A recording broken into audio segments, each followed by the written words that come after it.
Hello, we're a bunch of English tutors from Mastery Education. So I'm Rachel and this is... I'm Shahryar. And I'm Kestrel. Today we're going to talk about how to improve our English on a daily basis. So for me, I would love to listen to BBC News so that I can get in touch with the world and I can improve my listening skills as well. I just registered for Netflix account and I'm just watching a lot of excellent TV shows, and this is another way to improve your English in a daily basis. TV shows, and then there are many ways like movies or even playing video games. Now, most people believe that video games and movies can be seen as just a leisurely activity or just like passing time or even wasting time.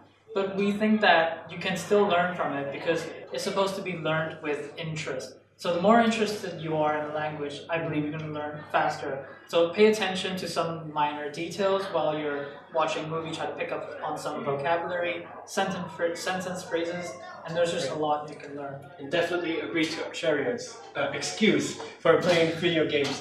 So for me, I love to listen to music. And usually when I come across with like new words, I would write them down and then use it in my writing. So that would help a lot in your writings and even in your like vocabulary bank that you have in your mind.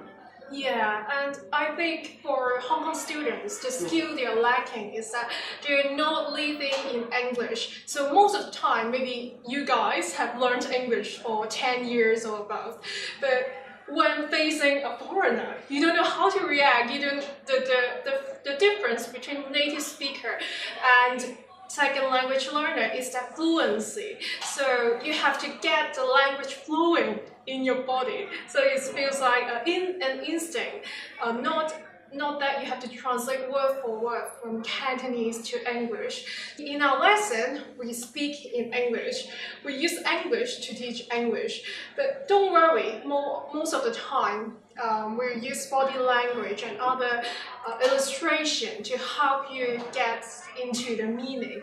So if you use English to learn English, that's the advantage we have. Try to communicate as much as possible in that language. And also communicating with, you don't have to be intimidated by native speakers because at the end of the day, we as English teachers are there to help you to improve your language skills and to practice it.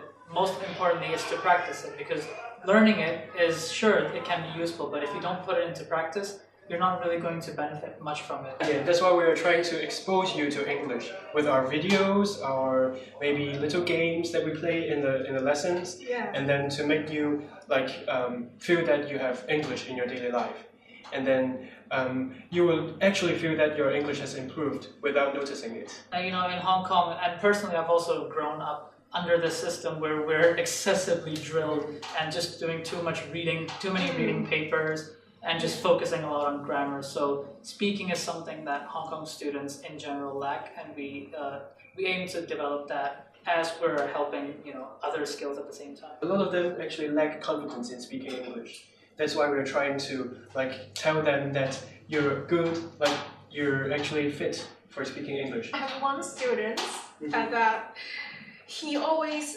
drills in formal language. He became very self-conscious about every single mistake he made, and yes, trust me, he can't communicate fluently. Speaking is like a spontaneous act. You can't plan that. Making mistakes is actually okay because you're only going to learn through mistakes. It's impossible to learn. It's impossible to be perfect in the first step. Let's talk about how do we carry out our class? We have 3 levels. So we have high, intermediate. So yeah, those will be mostly managed by me. Yeah. And then we have intermediate. Yeah, I have intermediate class. And I'm doing low intermediate. Yeah, low intermediate. So why do we have the different levels but not different grades? The reason behind is that English is it should be measured by level, but not your age.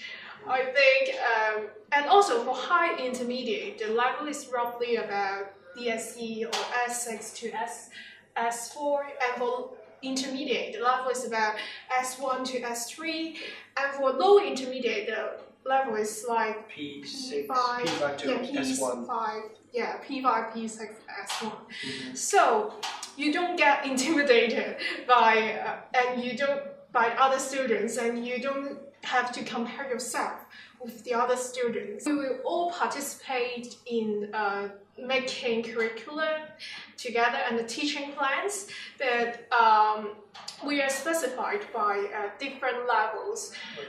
We try to make English interesting and fun for you. So that is our main aim, and we want to be encouraging. Taking the first steps is not always easy, but that's the thing we hope you can get in our lesson. We've also divided our classes into exam preparation and as well as all-in-one classes. So we know that it's important to help you guys prepare for the examinations. And we also try to encourage you to use English more in your daily life. Hence, we have developed these all-in-one English classes. We use different strategies, like we're using ESL or maybe using some sources online, try to provoke your interest, and which could also benefit you guys in learning. Don't be afraid, speak up, make mistakes, we'll help you along the way.